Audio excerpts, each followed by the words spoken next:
father of Henry and Margaret Froese, Nancy and Jake Friesen, John and Lisa Froese, Helena and Ben Friesen, Agatha and Ben Thiessen, Anna and Henry Lowen, Peter and Mary Froese, Mary and Menno Cornelsen, Margaret and John Braun, and Lisa and Pete Redekop.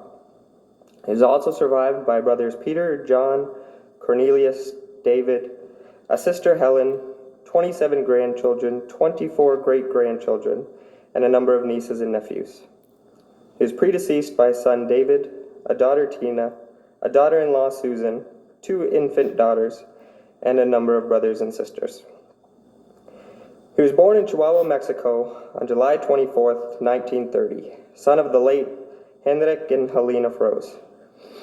He grew up on a farm in Manitoba Colony until he was 12, and then moved to Campo 38 and a half. He was baptized upon his faith and received as a member of the Old Colony Church. He married the love of his life on June 10th, 1951, and moved to Campo 61. In the mid-60s, he was excommunicated from the Old Colony Church for using rubber tires.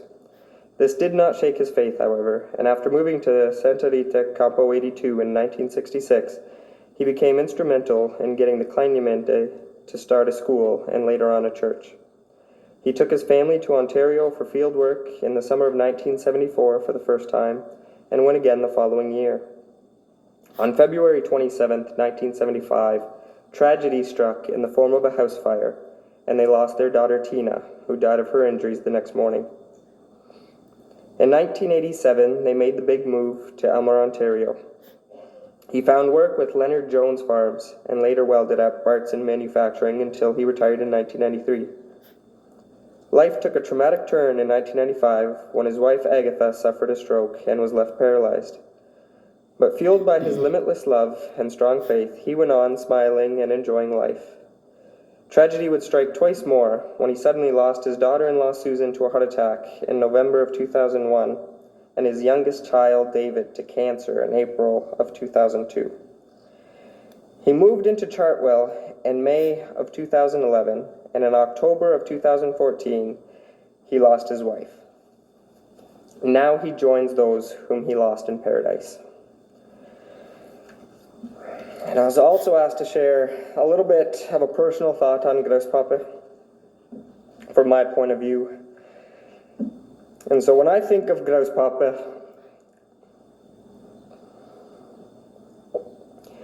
there's always a few things that jump to mind. His harmonica,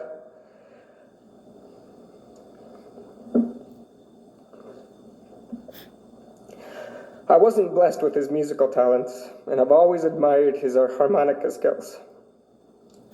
He always played with such passion. You could tell he really enjoyed it.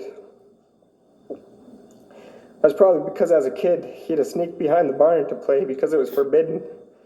And now he got to play with his kids and his grandkids. And he cherished every moment of it.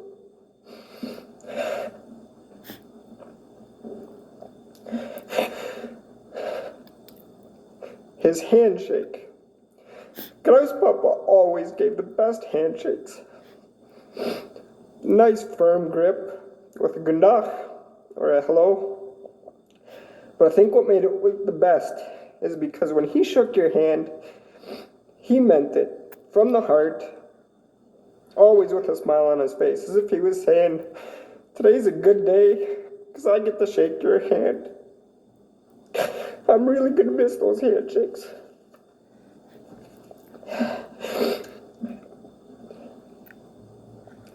His marriage. Grauspapa had a heart of gold.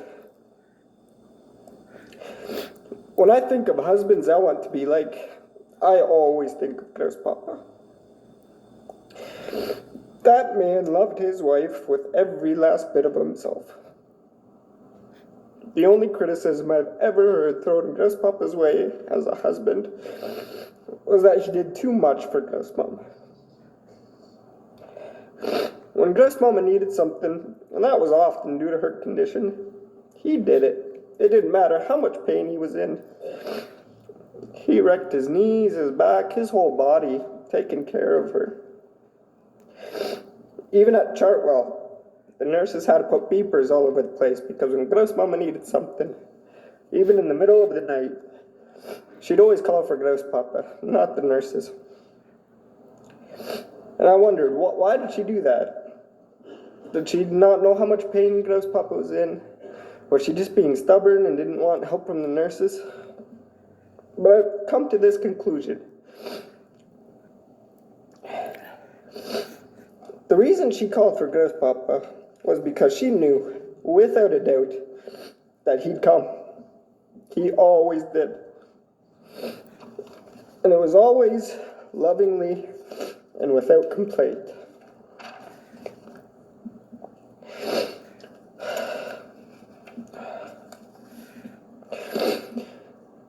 When Grouse Mama died, Grouse Papa actually felt guilty that he wasn't able to help her breathe. There was absolutely nothing he wouldn't do for that woman. There's a joke that there's only two sure things in life, death and taxes. Grouse Mama had three sure things. She had death, she had taxes, and she had Grouse Papa.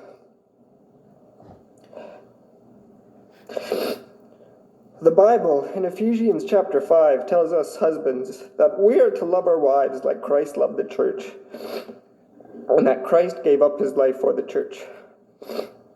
Grouse Papa did that. Day after day, night after night, he gave his life for his wife.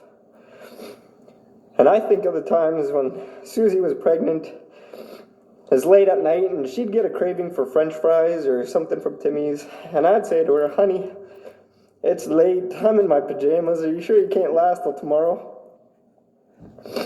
Grouse Papa would have just put on slippers, walked to Timmy's in the rain. His love didn't have any limits or excuses or hesitations. Just yesterday, talking to Uncle Pete, I learned how Grouse Papa dedicated his life to Christ. He was farming, he was driving his tractor, and he was thinking to himself. He stopped and got out, kneeled beside his tractor, and made the most important decision of his life. It seemed so simple, a farmer with his tractor, yet something extraordinary happened. When Uncle Pete told me that, I thought of what a perfect picture of Grouse Papa that was. He seemed so simple from the outside, but he was extraordinary on the inside. He had an extraordinary heart, an extraordinary love. When someone dies, there's always the matter of inheritance. Grouse Papa didn't have a lot of money or possessions to leave behind, but he left us with something far more valuable. He left us with an example that we would all be wise to follow. He never held grudges. He rarely, if ever, complained. And he was never concerned with getting what he thought he deserved. He just loved. He loved without limits. And that's what made this seemingly simple man so very extraordinary in the eyes of this grandson.